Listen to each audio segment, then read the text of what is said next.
ഗോതമ്പ് പൊടി കലക്കിയെടുത്ത് കുപ്പിയിലൊഴിച്ച് ഇതുപോലെ ഒന്ന് ചുറ്റിച്ചെടുത്ത് നോക്കൂ. വെറും 1 മിനിറ്റിൽ നമുക്ക് ന്യൂഡിൽസ് റെഡിയാക്കാം. കണ്ടല്ലോ ന്യൂഡിൽസിന്റെ സോഫ്റ്റ്നെസ്, നല്ല സോഫ്റ്റ് ആണ്. വളരെ നേർത്ത നൂലോട് കൂടിയിട്ടാണ് ഇത് നമ്മൾ റെഡിയാക്കുന്നത്. ഞാൻ പറഞ്ഞ പോലെ വെറും 1 മിനിറ്റ് തന്നെ മതി കേട്ടോ നമുക്കിതൊന്ന് റെഡിയാക്കാനായിട്ട്. അപ്പൊ ആദ്യം ഞാനിതാ 1 കപ്പ് ഗോതമ്പ് പൊടി എടുത്തിട്ടുണ്ട്. അതിലോട്ട് ആവശ്യത്തിനുള്ള ഉപ്പ് ചേർത്തിട്ട് നല്ല രീതിയിലൊന്ന് മിക്സ് ആക്കാം. കൂടെ തന്നെ 1/4 ടീസ്പൂണോളം ബേക്കിംഗ് സോഡയും 1 ടീസ്പൂൺ വെളിച്ചെണ്ണയോ സൺഫ്ലവർ ഓയിലോ ഏതെങ്കിലും ഒന്നൊഴിച്ചു കൊടുക്കാം. എന്നിട്ട് സ്പൂൺ കൊണ്ട് നന്നായിട്ടൊന്ന്, സ്പൂണോ വിസ്കൊക്കെ എടുത്തോളൂ കേട്ടോ, നല്ല രീതിയിലൊന്ന് മിക്സ് ആക്കുക. കൂടെ തന്നെ ഇതിലോട്ട് നമ്മൾ 1 കപ്പ് ഗോതമ്പ് പൊടിയിലോട്ട് 1 കപ്പ് വെള്ളം ഒഴിച്ചിട്ട് കട്ടയൊന്നും കുത്താത്ത രൂപത്തിൽ നന്നായിട്ട് ഇതൊന്ന് കലക്കിയെടുക്കണം. കുറേശ്ശെ വെള്ളം ചേർത്താൽ മതി കേട്ടോ. കൂടുതലായിട്ട് അതിനോട് ഒഴിച്ചു കൊടുത്താൽ കുളവും. പിന്നെ നമ്മൾ ഈ ചട്ടിയിൽ ഇങ്ങനെ ഒഴിക്കുന്ന സമയത്ത് ആ നൂല് പോലെ കിട്ടൂല, അങ്ങ് പരന്ന് വരും. അങ്ങനെയാണെങ്കിൽ ടെൻഷനൊന്നും വേണ്ട. ഒരിച്ചിരി പൊടി ഇട്ട് കൊടുത്തിട്ട് മാവ് ഒന്ന് ടൈറ്റാക്കി എടുത്താൽ മതി. കറക്റ്റ് രൂപത്തിൽ നമുക്ക് കിട്ടിയിട്ടുണ്ട്. ഇനിയിപ്പോൾ വലിയൊരു പണിയൊന്നുമില്ല. എവിടെയെങ്കിലും ഒരു കുഞ്ഞി പ്ലാസ്റ്റിക്കിന്റെ കുപ്പി ഉണ്ടോ എന്ന് നോക്കിയേ. നമ്മുടെ ടിലോന്റെ കുപ്പി, അതുപോലെ തന്നെ കൊക്കോകോല, അങ്ങനത്തെ എന്തെങ്കിലുമൊക്കെ കുപ്പി ഉണ്ടാവും. സോഫ്റ്റ് ഡ്രിങ്ക്സ് ഒക്കെ കൊണ്ടുവരുന്ന കുപ്പികളൊക്കെ ഉണ്ടാവും. അതല്ലെങ്കിൽ വിനാഗിരിന്റെ കുപ്പി, എണ്ണക്കുപ്പി ഒക്കെ എടുക്കാം. ഞാൻ ഇതുപോലെ ഒരു കുഞ്ഞ് സുർക്കന്റെ കുപ്പിയാട്ടോ എടുത്തത്. അപ്പൊ ആദ്യം നമ്മളെടുത്ത മൂടിക്ക് കുറച്ച് ഹോള് കൂടുതലായിട്ട് ഇട്ട് കൊടുത്തിട്ടുണ്ട്. പക്ഷെ എനിക്കത് ശരിയായില്ല കേട്ടോ. അപ്പോൾ എന്താ, ഹോളിന് അല്പം വലിപ്പം കൂടിയോണ്ടായിരിക്കും, നൂല് കുറച്ച് കട്ടി കൂടി. പിന്നെ ഞാൻ ഒരു വേറെ മൂടി എടുത്തിട്ട് അതിന് ചെറിയൊരു ഹോളിട്ട് കൊടുത്തു. അങ്ങനെയാണ് ചെയ്തിട്ടുള്ളത്. നമ്മൾ പ്ലാസ്റ്റിക്കിന്റെ ഇതേ കുപ്പിയിൽ തന്നെ പപ്പടക്കോലോട്ട് ജസ്റ്റ് കുഞ്ഞ് ഓട്ട കുത്തി കൊടുത്താൽ മതി. അപ്പം ഞാനൊരു ഗ്ലാസ്സിലോട്ട് മാവ് കുഴച്ചിട്ട് പുറത്ത് പോവാതിരിക്കാൻ വേണ്ടിയിട്ട് ഗ്ലാസ്സിലോട്ട് ഒഴിച്ചു കേട്ടോ. എന്നിട്ട് അങ്ങനെ കുപ്പിയിൽ അങ്ങ് നിറച്ച് കൊടുക്കുകയാണ്. സിമ്പിളല്ലേ, കണ്ടോളൂ കേട്ടോ. ഇനിയാണിത് സിമ്പിളാവാൻ പോണത്. മുഴുവനും മാവ് കുപ്പിയിൽ അങ്ങ് നിറച്ചു. കറക്റ്റാണ് കേട്ടോ ഒരു കുപ്പി. ഇനി ഞാനിതാ ഒരു മൂടി എടുത്തിട്ട് അതിന് ചെറിയൊരു ഹോൾട്ട് കൊടുത്തിട്ടുണ്ട് കേട്ടോ, കണ്ടല്ലോ. ഇനി നമ്മൾ നല്ല ടൈറ്റായിട്ട് അങ്ങോട്ട് മൂടി കൊടുക്കുക. കാരണം നമ്മൾ കുപ്പി പ്രസ് ചെയ്യുമ്പോൾ ഒന്നായിട്ട് തുറന്ന് ഓപ്പണായിട്ട് മാവൊക്കെ ചിന്തും. അപ്പം അതൊക്കെ ഒന്ന് ശ്രദ്ധിക്കണം കേട്ടോ. ഇനി ഒരു നോൺ സ്റ്റിക്ക് പാനിലോട്ട് എണ്ണയൊന്നും തൂത്ത് കൊടുക്കണ്ട, നേരിട്ട് ഇതുപോലെ അങ്ങ് ചുറ്റിച്ചു കൊടുക്കുക. ഇതിങ്ങനെ ഒരുപാട് ഡ്രൈ ആവാൻ നിൽക്കരുതേ. പെട്ടെന്ന് തന്നെ ഇത് ചട്ടിയിൽ നിന്ന് ഇളക്കിയെടുത്തോളൂ. കണ്ടോ? അപ്പോഴേ നമ്മളെ വീഡിയോ കാണുമ്പോൾ നിങ്ങൾക്ക് ഇഷ്ടമാവുക എന്നുണ്ടെങ്കിൽ എല്ലാവരും നമ്മുടെ വീഡിയോക്ക് ഒരു ലൈക്ക് ഒന്ന് തരണേ. നമ്മുടെ ഫാമിലിക്കും ഫ്രണ്ട്സിനും ഒക്കെ ഈ ഒരു വീഡിയോ ഒന്ന് ഷെയർ ചെയ്ത് കൊടുക്കാനും നിങ്ങൾ ആരും മറക്കരുത്. ന്യൂഡിൽസൊക്കെ പൈസയൊക്കെ കൊടുത്തിട്ട് എല്ലാവരും ഡെയിലി ഇല്ലെങ്കിലും 2-3 ദിവസമൊക്കെ കൂടുമ്പോൾ നമ്മുടെയൊക്കെ വീടുകളിൽ കൊണ്ടുവരാറുണ്ട്. അത്യാവശ്യം നല്ല റേറ്റ് ഉണ്ട്. എന്നാലോ അത് എന്തുകൊണ്ടാണ് ഉണ്ടാക്കുന്നത് നമുക്ക് അത്ര അങ്ങോട്ട് ഉറപ്പൊന്നുമില്ലല്ലേ. അപ്പോൾ എന്ത് ചെയ്യുക, ഇതുപോലെ നല്ല ഹെൽത്തി ആയിട്ട് റെഡിയാക്കുക. അപ്പോൾ പലരും പറയും ടേസ്റ്റ് കിട്ടുമോ. നമ്മൾ പറയുന്ന രീതിക്ക് നിങ്ങൾ മസാലയൊക്കെ ഒന്ന് റെഡിയാക്കി നോക്കൂ. അതിലേറെ നമ്മൾ സാധാരണ ന്യൂഡിൽസ് കഴിക്കുന്നതിലേറെ രുചിയിൽ തന്നെ നമുക്ക് റെഡിയാക്കാം. നമ്മൾ ഈ മാവ് ഇങ്ങനെ ഒഴിക്കുമല്ലോ, ആ ഒരു സമയത്ത് നമ്മൾ ഒരുപാട് സമയം ചട്ടിയിൽ ഇങ്ങനെ ഇട്ട് ഡ്രൈ ആക്കി മുരിച്ചെടുക്കല്ലേ. കണ്ടല്ലോ, ഇതുപോലെ സോഫ്റ്റ് ആണെന്നുണ്ടെങ്കിൽ അതങ്ങ് വെള്ളം അങ്ങ് വലിഞ്ഞ് ജസ്റ്റ് അങ്ങ് വെന്ത് വരുന്ന ടൈമിൽ പെട്ടെന്ന് തന്നെ ചട്ടിയിൽ നിന്ന് അങ്ങ് മാറ്റി കൊടുക്കണം കേട്ടോ. 1 മിനിറ്റ് പോലും വേണ്ട. ഇതാണ് ഞാൻ പറഞ്ഞത്, 1 മിനിറ്റ് പോലും വേണ്ട നമുക്ക് ഈ ഒരു നൂഡിൽസ് റെഡിയാക്കാനായിട്ട്. കണ്ടോളൂ, പെട്ടെന്ന് തന്നെ ആ ഒരു സ്റ്റാർട്ടിങ്ങിലൊക്കെ നമ്മൾ ഒഴിച്ചു കൊടുത്തതൊക്കെ നല്ല ഡ്രൈ ആയിട്ടുണ്ട്. പെട്ടെന്ന് തന്നെ നമ്മളെ സ്പാച്ചൽ ഉപയോഗിച്ചിട്ട് ഇതുപോലെ അങ്ങ് എടുക്കുന്ന സമയത്ത് നിങ്ങൾ കരുതും ഇത് ഡ്രൈ ആയല്ലോ എന്ന് കരുതും. പക്ഷെ ഇത് തണുക്കുമ്പോൾ നല്ല സോഫ്റ്റ് നൂലാണ് കേട്ടോ. കണ്ടോ? ഇനിയിപ്പോൾ ന്യൂഡിൽസ് കഴിക്കാൻ കൊതിയാവണ സമയത്ത് ഒരു ഇച്ചിരി ഗോതമ്പൊടിയും ഒരു പ്ലാസ്റ്റിക് കുപ്പി ഉണ്ടെങ്കിൽ എളുപ്പമായില്ലേ പരിപാടി. പിന്നെ ഇതുപോലെ ചിലപ്പോൾ ഇങ്ങനെ ഈ ഹോൾ അടിയും. അപ്പോൾ ജസ്റ്റ് ഒന്ന് മൂടി തുറന്നുകൊണ്ട് ഒന്ന് ശരിയാക്കി എടുത്താൽ മതി കേട്ടോ. കറക്റ്റായിട്ട് തന്നെ കിട്ടിക്കോളും, എവിടെയും ഫ്ലോപ്പ് ആവില്ല. കണ്ടല്ലോ, നല്ല അടിപൊളി സെറ്റായിട്ട് നമ്മൾ നൂഡിൽസ് റെഡിയാക്കുന്നത്. എത്ര സിമ്പിളല്ലേ. കുറഞ്ഞ തീ വെച്ച് കൊടുക്കണം കേട്ടോ. പെട്ടെന്ന് അല്ലെങ്കിൽ അടിയൊക്കെ അങ്ങനെ മുരിഞ്ഞു പോകാൻ ചാൻസ് ഉണ്ട്. കുറഞ്ഞ തീയിൽ വെച്ചിട്ട് എല്ലാതും ഞാനിതാ ഇതുപോലെ ഒന്ന് റെഡിയാക്കി എടുത്തിട്ടുണ്ട്. ഇനി ഞാൻ ഇതിൻ്റെ ഒരു സോഫ്റ്റ്നെസ് ശരിക്കും ഒന്ന് കാണിച്ചു തരാവേ. കണ്ടോ, നല്ല അടിപൊളിയായിട്ട് കിട്ടിയിട്ടുണ്ട്. നല്ല നേർത്ത വളരെ കനം കുറഞ്ഞിട്ടുള്ള നൂലുകളാണ്. ഇനി നമ്മൾ ഇതിലോട്ട് കുറച്ച് പച്ചക്കറികളൊക്കെ റെഡിയാക്കാം. നമുക്ക് ഇഷ്ടമുള്ളതൊക്കെ എടുത്തോളൂ കേട്ടോ. ഗ്രീൻ പീസ് ഇഷ്ടമാണോ എടുത്തോളൂ, കോളിഫ്ലവർ ആണോ, ബീൻസ് ഒക്കെ എടുക്കാം.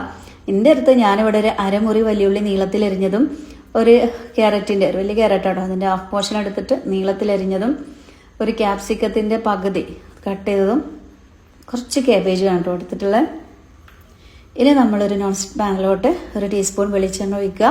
അതിലോട്ട് ഒരു ടീസ്പൂൺ വെളുത്തുള്ളി നന്നായിട്ടൊന്ന് മൊരിച്ചെടുക്കുക. വെളുത്തുള്ളി മിസ്സാക്കല്ല കേട്ടോ, വെളുത്തുള്ളി ചേർക്കണേ, അപ്പോഴാണ് നല്ല രുചിയാണ്. വെളുത്തുള്ളി ഇങ്ങനെ മൊരിഞ്ഞ് വരുന്ന ഈ ഒരു ടൈമിൽ ഹാഫ് പോർഷൻ എടുത്താൽ നമ്മളെ വലിയുള്ളി നീളത്തിലരിഞ്ഞതും നമ്മുടെ പച്ചക്കറികളൊക്കെ ചേർക്കുകയാണ്. അതുപോലെ തന്നെ 2 കുഞ്ഞി നല്ല പഴുത്ത തക്കാളി നോക്കിയിട്ട് മിക്സിയിലൊന്ന് അടിച്ചെടുക്കുക. അതല്ലെങ്കിൽ ടൊമാറ്റോയുടെ പേസ്റ്റ് ഉണ്ടെങ്കിൽ പേസ്റ്റ് എടുത്താലും മതിയാകും. ഈ ഒരു പച്ചക്കറികളൊക്കെ ഒരു നുള്ളു ഉപ്പിട്ടിട്ട് നമുക്കൊന്ന് വേവിച്ചു കൊടുക്കാം. നമ്മൾ നൂഡിൽസിൽ അത്യാവശ്യം ഉപ്പിട്ടിട്ടാണ് റെഡിയാക്കിയത്. അപ്പോൾ ഈ ഒരു ടൈമിൽ പച്ചക്കറിയിൽ ഉപ്പിടുമ്പോൾ കുറച്ചിട്ട് കൊടുത്താൽ മതി കേട്ടോ. ഉപ്പൊക്കെ ചേർത്തിട്ട് നമുക്കൊരു 2 മിനിറ്റ് ഇതൊന്ന് അടച്ച് വെക്കട്ടോ, നന്നായിട്ട് ഇളക്കിയിട്ട്. അപ്പോഴേക്കും പച്ചക്കറികളൊക്കെ നല്ല രീതിയിൽ ഇങ്ങനെ ഒരുപാട് വെന്തില്ലെങ്കിലും ഒരു 30% വേവും. കുറച്ച് ഉപ്പിട്ട് കൊടുത്തിട്ടുണ്ട്. നൂഡിൽസ് ആർക്കും ഇഷ്ടമല്ലാത്ത എല്ലാവർക്കും ഒത്തിരി ഇഷ്ടമാണ് അല്ലേ. മുതിർന്നവർക്കായാലും കുട്ടികൾക്കായാലും ഈ ഒരു രൂപത്തിൽ ഉണ്ടാക്കുമ്പോൾ എന്തായാലും ഇഷ്ടാവും. ഞാനിവിടെ തന്നെ ഉണ്ടാവും. നിങ്ങൾ തീർച്ചയായിട്ടും റെഡിയാക്കി നോക്കിയിട്ട് ഫീഡ്ബാക്ക് ഒന്ന് അറിയിക്കണേ. അപ്പം അതാ നല്ല രീതിയിലൊന്ന് ഒന്ന് ചെറുതായിട്ട് ഒരു 30% ഒന്ന് വെന്തിട്ടുള്ളൂ. ഇതിൻ്റെ സെൻട്രലായിട്ട് ഞാനിതാ ഈ ഒരു 2 തക്കാളി ഒന്ന് അടിച്ചൊഴിക്കുകയാണ്. ഇതിന് പകരം നിങ്ങൾക്ക് ടൊമാറ്റോ സോസ് ഒഴിച്ചാലും മതി. ഇനി എല്ലാം കൂടി നന്നായിട്ടൊന്ന് മിക്സ് ആക്കട്ടോ. എന്നിട്ടൊന്ന് അടച്ച് വെച്ചിട്ട് ഈ ഒരു തക്കാളിയും ഈ പച്ചക്കറികളൊക്കെ നന്നായിട്ട് അങ്ങോട്ട് മിക്സ് ആവട്ടെ. ഒന്ന് വെന്ത് അലിഞ്ഞ് എല്ലാം കൂടി ഒന്ന് സെറ്റ് ആവുമ്പോൾ നല്ല രുചിയാണ് ഈ പച്ചക്കറികൾക്ക്. ഇനി ക്യാപ്സിക്കം ഇപ്പോൾ ലാസ്റ്റ് ഇട്ട് കൊടുത്താൽ മതി. അങ്ങനെയുള്ളവർക്ക് ക്യാപ്സിക്കം ലാസ്റ്റ് ചേർത്ത് കൊടുക്കാവുന്നതാണ്. ഇനിയിപ്പോൾ നമ്മൾ അതും ചേർത്ത് എഴുതി ഒരുപാട് വെന്ത് ഉടഞ്ഞ് അങ്ങനെയൊന്നും ആവില്ല കേട്ടോ. അപ്പോൾ ആ തക്കാളിയൊക്കെ ഒന്ന് വെന്ത് നല്ല രീതിയിൽ വലിഞ്ഞ് വന്നിട്ടുണ്ട്. ഈ ഒരു ടൈമിൽ ഇതിലോട്ട് നമ്മൾ കുരുമുളകിൻ്റെ പൊടിയാണ് കേട്ടോ ചേർക്കുന്നത്. ഞാൻ പച്ചമുളകും അതുപോലെ മുളക് പൊടിയൊന്നും ഇതിൽ ചേർക്കുന്നില്ല. അത്യാവശ്യം എരിവ് ഇഷ്ടമുള്ളവർക്ക് ഒരു പച്ചമുളകൊക്കെ ചേർക്കാവുന്നതാണ്. പിന്നെ നമ്മൾ 1/2 ടീസ്പൂൺ ചിക്കൻ മസാലയാണ് കേട്ടോ ചേർക്കുന്നത്. ചിക്കൻ മസാലയ്ക്ക് പകരം ഗരം മസാലയാണെങ്കിൽ 1/4 ടീസ്പൂൺ മതിയേ. എല്ലാം കൂടി നല്ല രീതിയിലൊന്ന് മിക്സാക്കി എടുക്കാം. അതുപോലെ ഈ ഒരു ടൈമിൽ വേണമെന്നുള്ളവർക്ക് ഒരു മുട്ടയൊക്കെ പൊട്ടിച്ചിട്ട് ഒന്ന് ചിക്കി എടുക്കാവുന്നതാണ്. അല്ലെങ്കിൽ ചിക്കൻ പീസൊക്കെ ഉണ്ടെങ്കിൽ ഒന്ന് ഫ്രൈ ചെയ്തിട്ട് ചേർക്കാം. അല്ലെങ്കിൽ ഒരു ഇച്ചിരി ഉപ്പും മഞ്ഞളൊക്കെ ഇട്ട് വേവിച്ചിട്ട് ഒന്ന് പിച്ചിട്ട് കൊടുക്കുക. അങ്ങനെയൊക്കെ ചെയ്യട്ടോ. അപ്പം നമ്മളിത് വെജിറ്റബിൾ മാത്രം ഇട്ടിട്ടാണ് ചെയ്യുന്നത്. ഈ ഒരു ടൈമിൽ ഞാൻ കുറച്ച് സോയാ സോസ് എൻ്റെ കയ്യിലുണ്ട്. തീർച്ചയായിട്ടും നിങ്ങളത് ചേർക്കുകയായിരിക്കും ഒന്നുകൂടി ടേസ്റ്റ്. സോയാ സോസൊക്കെ വാങ്ങി ഫ്രിഡ്ജിൽ നമ്മളിങ്ങനെ സ്റ്റോർ ചെയ്താൽ മതി കേട്ടോ, ആവശ്യത്തിന് എടുക്കാമല്ലോ. അതും കൂടി ചേർത്ത ശേഷം നമ്മൾ സോഫ്റ്റ് നൂഡിൽസ് ഇതിലോട്ട് ചേർക്കുകയാണ്. ഇനി നമ്മൾ തവി വെച്ചിട്ട് ഇങ്ങനെ ഇളക്കിയിട്ട് ഇവയെ പൊട്ടിച്ചെടുക്കല്ലേ. ഒരു 2 സ്പൂണൊക്കെ എടുക്കാം കേട്ടോ.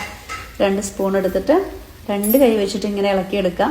അപ്പോൾ മസാലയൊക്കെ നല്ല രീതിയിൽ പിടിച്ചും കിട്ടും. നൂലൊന്നും പൊട്ടിപ്പോവാതെ നല്ല പെർഫെക്റ്റ് ആയിട്ട് തന്നെ കിട്ടും. കണ്ടോ,